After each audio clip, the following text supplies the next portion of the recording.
ফের মন্ত্রী হয়ে ফিরতে পারেন টিউলিপ।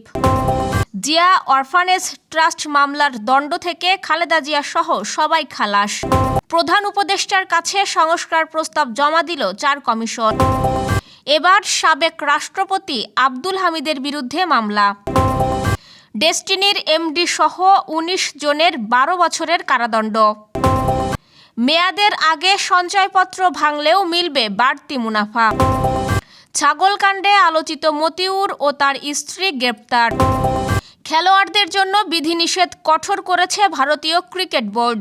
শুনছিলেন দিনের খবরের প্রধান শিরোনাম, এবার বিস্তারিত। তার আগে গ্রামের কাগজের ইউটিউব চ্যানেল সাবস্ক্রাইব করুন এবং সব খবর পেতে ফেসবুক পেজ ফলো করে রাখুন।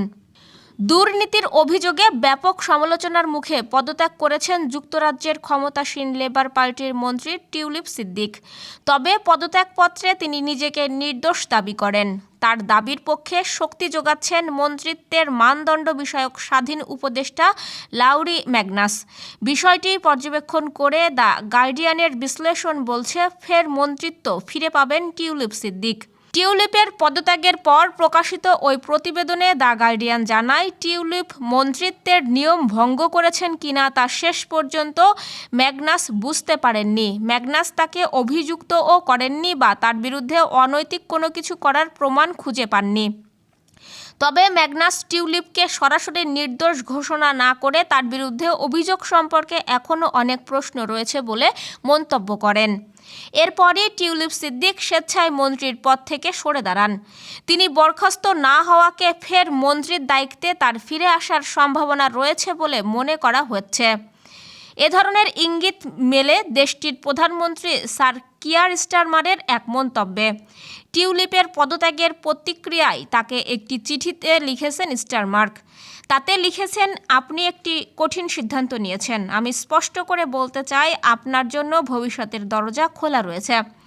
স্টারমার দুঃখের সঙ্গে টিউলিপের পদত্যাগপত্র গ্রহণ করেছেন, জানিয়ে বলেন, লাউরি ম্যাগনাস আমাকে নিশ্চিত করেছেন যে তিনি আপনার দিক থেকে মিনিস্ট্রিয়াল কোড লঙ্ঘন এবং কোনো আর্থিক অনিয়মের প্রমাণ পাননি। জিয়া অরফানেজ ট্রাস্ট দুর্নীতি মামলার সাজা থেকে বিএনপি চেয়ারপারসন খালেদা জিয়াকে খালাস দিয়েছেন আপিল বিভাগ। পাশাপাশি এই মামলায় বিএনপির ভারপ্রাপ্ত চেয়ারম্যান তারেক রহমান সহ দণ্ডপ্রাপ্ত অন্য সব আসামিদেরও খালাস দেওয়া হয়েছে। প্রধান বিচারপতি সৈয়দ রেফাত আহমেদের নেতৃত্বাধীন আপিল বিভাগের 5 বিচারপতির বেঞ্চ বুধবার এ রায় দেন। রায়ের পর্যবেক্ষণে বলা হয়, প্রতিহিংসার বশবর্তী হয়ে এ মামলা করা হয়েছিল। প্রধান উপদেষ্টা অধ্যাপক ডক্টর মোহাম্মদ ইউনূসের কাছে সংস্কার প্রস্তাব জমা দিয়েছে নির্বাচন, দুদক, পুলিশ ও সংবিধান সংস্কারে গঠিত কমিশন। বুধবার তেজগাঁওয়ে প্রধান উপদেষ্টার কার্যালয়ে কমিশন প্রধানরা এসব প্রতিবেদন জমা দেন। প্রধান উপদেষ্টার প্রেস সচিব শফিকুল আলম ফেসবুক পোস্টে সংবিধান সংস্কার কমিশনের প্রস্তাবের বিষয়টি নিশ্চিত করেছেন। প্রতিবেদন জমা দেওয়ার পর রিপোর্ট নিয়ে আলোচনা হবে। বিকেল 3টায় সংবাদ সম্মেলন করে এ বিষয়কে গণমাধ্যমকে সরকারের পক্ষ থেকে বিস্তারিত জানানোর কথা রয়েছে। গত 3 অক্টোবর কমিশন গঠন করে প্রজ্ঞাপন জারি করেছিল অন্তর্বর্তী সরকার।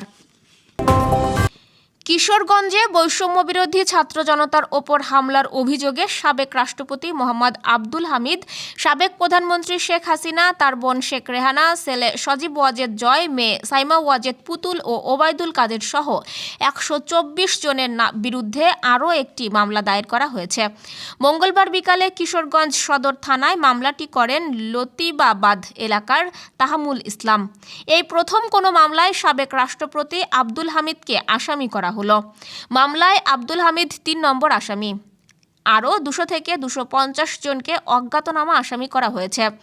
মামলার বাদী তাহামুল ইসলাম মাজাহারুল জানান, তিনি বিএনপির একজন কর্মী। ছাত্র জনতার অভ্যুত্থানে আহতদের তালিকায় তার নাম রয়েছে। আহত অবস্থায় দীর্ঘদিন চিকিৎসা নেওয়ার পর তিনি এখন কিছুটা সুস্থ হওয়ায় মামলা দায়ের করেছেন।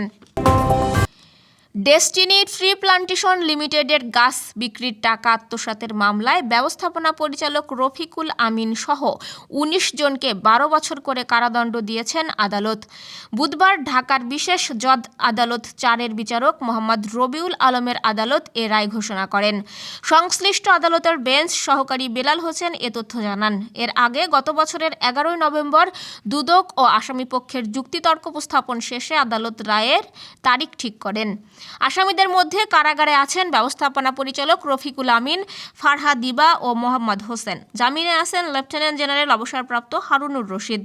15 আসামি পলাতক রয়েছেন। দুর্নীতি দমন কমিশন রাজধানীর কলাবাগান থানায় 2012 সালের 31 জুলাই মামলা দুটি করে।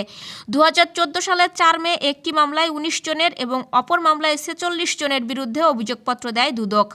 আইন ও বিধি লঙ্ঘন করে ডেস্টিনি ট্রি প্লান্টেশন লিমিটেডের শীর্ষ কর্মকর্তারা গাছ বিক্রির নামে 2,258 কোটি টাকা আত্মসাৎ করেন।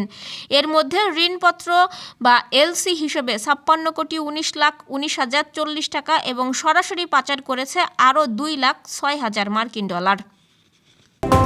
জাতীয় সঞ্চয় অধিদপ্তরের আওতায় পরিচালিত সঞ্চয় কর্মসূচিগুলোর মুনাফার হার বাড়ানোর উদ্যোগ নিয়েছে সরকার। স্কিমের ধরন অনুযায়ী নতুন মুনাফার হার 12.25% থেকে 12.55% পর্যন্ত হতে পারে। নির্ধারিত মুনাফার হার বাড়ানোর পাশাপাশি মেয়াদ পূর্ণ হওয়ার আগে সঞ্চয়পত্র নগদায়ন বা ভাঙলেও মুনাফার হার বাড়ানোর উদ্যোগ নেওয়া হয়েছে। সঞ্চয়পত্রের মুনাফার হার বাড়ানোর সুপারিশ করে সম্প্রতি অর্থ মন্ত্রণালয়ের অর্থ বিভাগ থেকে অভ্যন্তরীণ সম্পদ বিভাগ একটি সুপারিশ পাঠানো হয়েছে। সেখানেই মেয়াদ পূর্তির আগে সঞ্চয়পত্র নগদায়নের মুনাফার হার বাড়ানোর সুপারিশও করা হয়েছে। অর্থ বিভাগের তৈরি এই প্রস্তাব অনুমোদন করেছেন প্রধান উপদেষ্টা ডক্টর মোহাম্মদ ইউনূস। অর্থ বিভাগের সুপারিশে নতুন মুনাফার হার 1 জানুয়ারি থেকেই কার্যকর করতে বলা হয়েছে। ছাগলকাণ্ডে আলোচিত সাবেক জাতীয় রাজস্ব বোর্ড কর্মকর্তা মোহাম্মদ মতিউর রহমান ও তার স্ত্রী সাবেক উপজেলা চেয়ারম্যান লাইলা কানিসকে গ্রেপ্তার করা হয়েছে। মঙ্গলবার দিনগত রাতে ডিবি পুলিশের একটি দল রাজধানীর বসুন্ধরা এলাকা থেকে তাদের গ্রেপ্তার করে। ডিএমপির উপকমিশনার মোহাম্মদ তালেবুর রহমান এক বার্তায় গণমাধ্যমকে জানান, মতিউর রহমান ও তার স্ত্রী সাবেক উপজেলা চেয়ারম্যান লাইলা কানিসকে গ্রেপ্তার করেছে গোয়েন্দা পুলিশ। তবে কোন মামলায় তাদের গ্রেপ্তার করা হয়েছে তা স্পষ্ট করা হয়নি বার্তায়। গত কোরবানি ঈদের সময় ছাগলকাণ্ডে আলোচনায় আসেন একাদশ বিসিএস-এর কর্মকর্তা মতিউর রহমান। এরপর তাকে এনবিআর থেকে সরিয়ে অভ্যন্তরীণ সম্পদ বিভাগে যুক্ত করা হয়। সরিয়ে দেওয়া হয় রাষ্ট্রীয়ত্ব সোনালী ব্যাংকের সরকার মনোনীত পরিচালক পদ থেকেও। নিউজিল্যান্ডের বিপক্ষে হোয়াইট ওয়াশ এবং অস্ট্রেলিয়ার সঙ্গে 3-1 ব্যবধানে টেস্ট সিরিজ হারের পর ভারতীয় ক্রিকেটারদের জন্য বিধিনিষেধ কঠোর করেছে দেশটির ক্রিকেট বোর্ড বিসিসিআই। খেলোয়াড়রা এখন দেশের বাইরে সফরে আগের মতো আর পরিবারের সঙ্গে সময় কাটাতে পারবেন না। এছাড়া নিজস্ব ব্যবস্থাপনায় যেতে পারবেন না অনুশীলন কিংবা ম্যাচেও। গত শনিবার মুম্বাইয়ে বিসিসিআইয়ের কর্মকর্তাদের সঙ্গে অধিনায়ক রোহিত শর্মা, কোচ গৌতম গম্ভীর এবং প্রধান নির্বাচক অজিত আগারকারের মধ্যে অস্ট্রেলিয়া সফরের পর্যালোচনা সভায় এই সিদ্ধান্ত নেওয়া হয়। বিসিসিআই সিদ্ধান্তটি যে নতুন করে নিয়েছে তা কিন্তু নয়, বরং তারা কোভিড পূর্ব সময়ের নিয়ম আবার চালু করেছে, যেটি কোভিডের সময় থেকে শিথিল ছিল। তখন খেলোয়াড়দের মানসিক স্বাস্থ্য ঠিক রাখতে দলের জৈব সুরক্ষা বলয়ের মধ্যে তাদের পরিবারকেও অন্তর্ভুক্ত করা হয়েছিল। বর্তমান নিয়মে ভারতীয় দলের খেলোয়াড়দের সঙ্গে স্ত্রী বা পরিবারের সদস্যরা পুরো সফর জুড়ে থাকতে পারবেন না। 45 দিন বা তার বেশি দিনের সফরে খেলোয়াড়ের স্ত্রী বা পরিবারের সদস্যরা শুধু 14 দিন থাকতে পারবেন। তবে এর চেয়ে কম দিনের সফরের ক্ষেত্রে সময়সীমা মাত্র 7 দিন করা হয়েছে। এই ছিল দুপুরের আয়োজন। সাথে থাকার জন্য ধন্যবাদ।